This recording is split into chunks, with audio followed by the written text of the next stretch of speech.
Is your Kia Soul making this popping sound when you open the door? It's a very common problem on Kia Souls. I'm going to show you how to easily fix it at home. All right, so let's take a look at where this sound is originating. And this is my daughter's car, so disregard the leopard print steering wheel. All right, you can see right back in here, there is a plastic piece that when you open the door, you can see it catching right there. Right, and it pops.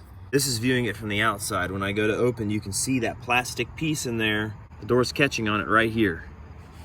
And as I open this, it's gonna pop. See that? All right, very annoying. We gotta fix that. There are 2 screws that are holding this plastic piece in place.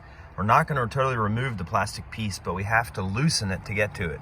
One screw is right up here at the top.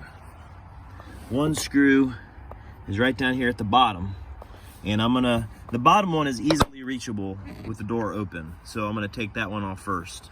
For this job today, I've got a pair of channel locks, a pair of needle nose pliers, a flathead screwdriver, a razor blade or box cutter, and something that I can cut against to protect the car body. Now these retainer clips are a real pain in the butt to remove. There are 2 pieces, and the center piece screws in and makes the outer piece flare out, and that's what holds the panel in place.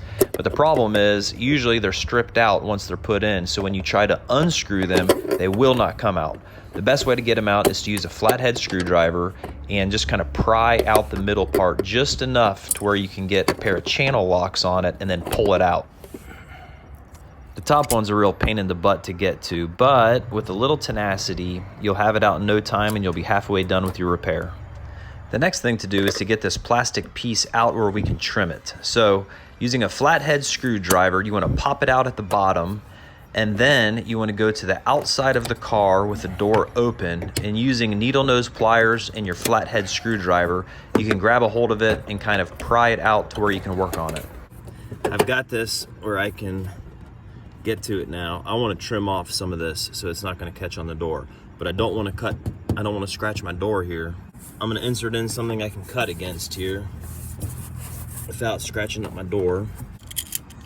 Now I want to take a razor knife and very carefully, lightly score this piece of plastic. You want to go over it as many times as possible as you need to carefully cut through it without scratching up your car. Once you've got the troublemaker trimmed off, it's just time to put the car back together and everything should be good to go. Be sure to tuck the piece of plastic in at the top and at the bottom the way that it was when you started. Otherwise, it'll be loose and rattling and drive you nuts. Don't forget to pull out the middle piece of this retainer clip before you try to put it back in the hole. All right, so we got the trim cut back. We got it reinstalled. Let's check and see if we were successful in eliminating the noise.